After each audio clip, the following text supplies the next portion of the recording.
What is going on, guys? Welcome back to the channel. Thank you for watching another video. Today I'm going to be breaking down all the mods on my turbo MK5 Rabbit. So I'm going to go over every mod that I've done with performance on the engine side, to suspension, wheels, all of that stuff. A lot of you guys have been asking exactly what's done with the car, and I went over a brief little overview in my last video on this car, now that it's basically been completed and it's done. But again, there's a lot to do on this car still, but a lot of people have been asking exactly what kind of parts I used, and I'll go in depth exactly how I set everything up, and I'll show you all the performance stuff again, suspension, wheels, and tires, and then we could go into what we're going to be doing in the near future for this car. So let's get right into it. So hopefully you guys can hear me good. It is a little bit windy today. It's been very windy the past couple of days here, but that's okay. I'm going to be starting on the performance side with the engine stuff, and obviously this is going to be the most important / most asked about on my setup and whatnot. So again, obviously you can see that this car is very modified at this point, and I'll go over every single thing. So to me, the thing that people probably care the most about is the turbo setup. So let me brighten this up a little bit. And right now I have this awful intake system here. I'm trying to figure out what I can do to make this just cleaner and better. I'm just trying to brainstorm on what to do. But the first thing is the turbo that I'm running on this car, and it's a Rev 9 6062 turbo. It's not the biggest turbo in the world. It's not a very small turbo. I think it kind of is exactly what this car needs. So it doesn't spool up too quick, and you know, it doesn't hurt the bottom end, not too much torque too fast. So I think this size turbo is perfect, honestly, on this car.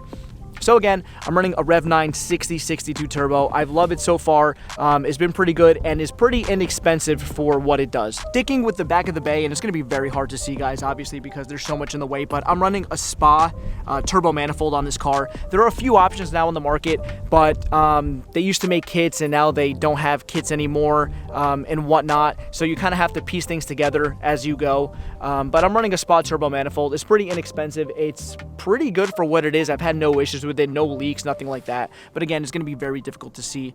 And now that we're still talking about the back of the engine, again, it's going to be literally impossible to see. Let me see if I brighten this up.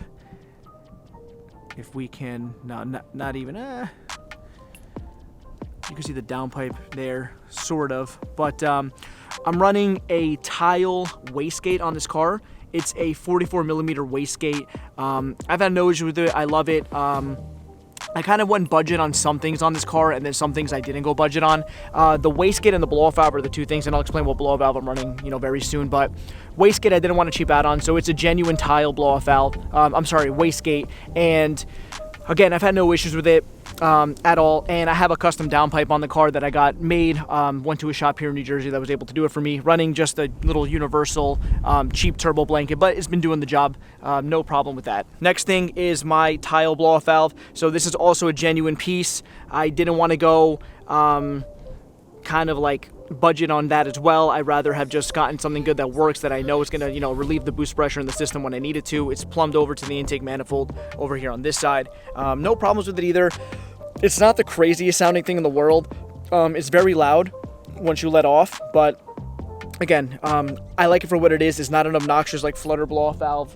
Works well, no issues with that either. I like it so far. What else? I have an Evil Energy. This is a universal catch can. Oh, look at this. See, I'm exposing myself. Look at this clamp. It was tight, and again, that's funny. But I'm running an Evil Energy catch can.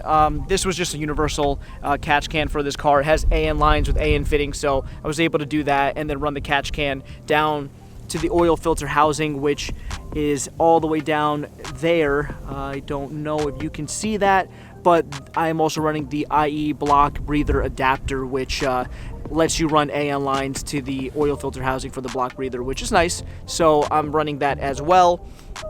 And then for my intercooler piping, I'm literally just using universal piping for this. I got it on eBay. I got 2.5-inch universal intercooler piping, so obviously got it running down this way down to the passenger side in the front, and then I have my driver's side one going down, obviously this way. And the intercooler piping kit that I got also came with an intercooler, so I just used that, and it's been working pretty fine. Had to trim up a lot of the bumper because it doesn't fit. Obviously, this car wasn't meant to have an intercooler on the front, so I had to cut up a lot. I can do definitely a better job. I'm going to clean it up in the future once it gets a little bit warmer out, start trimming some of the excess pieces that I don't need. But for now, it works, and that's the most important part. What else, guys? I mean, for performance, that's pretty much it. I'm tuned by RevMap Performance. That's another important thing. Obviously, tuning is one of the most important things for these cars when you are boosting them. But I am tuned by RevMap Performance, so it's been amazing on that part. Jason's a wizard on the keyboard with the, with these cars, and he does an amazing job tuning them. For suspension, I'm running H&R springs. The car sits decently low. It's not crazy low, but definitely good for what it is. And then I'm running 17x8 RPF ones all around, which I think look amazing on these cars. The inside of the car, not much has really changed, to be honest with you. Have my little boost gauge down here for now, but my plan is to relocate it up over here because CJM Industries, they sell a mount that goes on this A-pillar right here, and I think it'll look a lot better. I can't really see the boost. I mean, I can, but I don't know.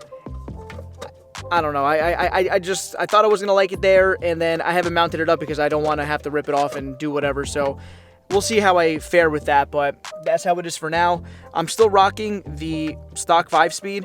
This car only has like 40-something thousand miles on it, so it's very fresh. There's really no issues, so I'm gonna go until this thing blows up. So until this thing decides it wants to blow up on me, I'm gonna keep running the 5-speed and see what happens. Then I can do always a 6-speed SWAT after that, if needed. So that's pretty much it, guys.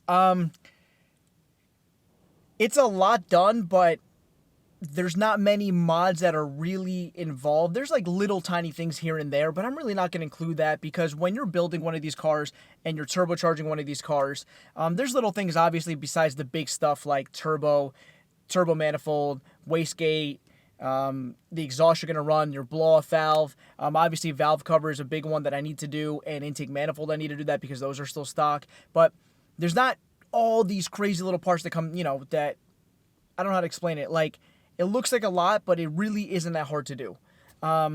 Which is why when I show the mods of it, it's really not that crazy. Everything that I've done is just kind of like universal stuff that I've pieced together to make this car run. And one big thing that people ask me is the price of what it costs to do a build like this. And when it's not as windy out and I can actually like fare outside here in the nice weather, I'm going to do a full build breakdown on this car about how much it cost me, every single part, and hopefully that'll give you guys a better indication of what it would cost to turbocharge one of these cars if you're doing it yourself. If you're taking it to a shop, obviously that's a different story. You're going to have to pay for labor and all these other things. But I'm telling you, tackling a project like this isn't that hard as long as you have some time on your hands and you don't need to immediately drive your car. If it could sit for maybe a month or two while you're putting everything together, that would be the most ideal thing. If you guys have any questions on my setup, let me know. Again, guys, this was just a quick little video just to show you the main components and the main things that I have on this car. Nothing crazy again. And I love this build. This has been my favorite build by far that I've ever done. And I'm going to keep trying to pump out content with this car. There's a lot of things that I still need to do on this car. It's done for now because I can drive it, it runs good, and it's fun. But there's so much more that I can do, and I'm going to be doing that going forward, guys. So hopefully you enjoyed this quick video. Please like, comment, and subscribe. It lets YouTube know I'm doing a good job. I'll see you guys in the next video. Have a good day.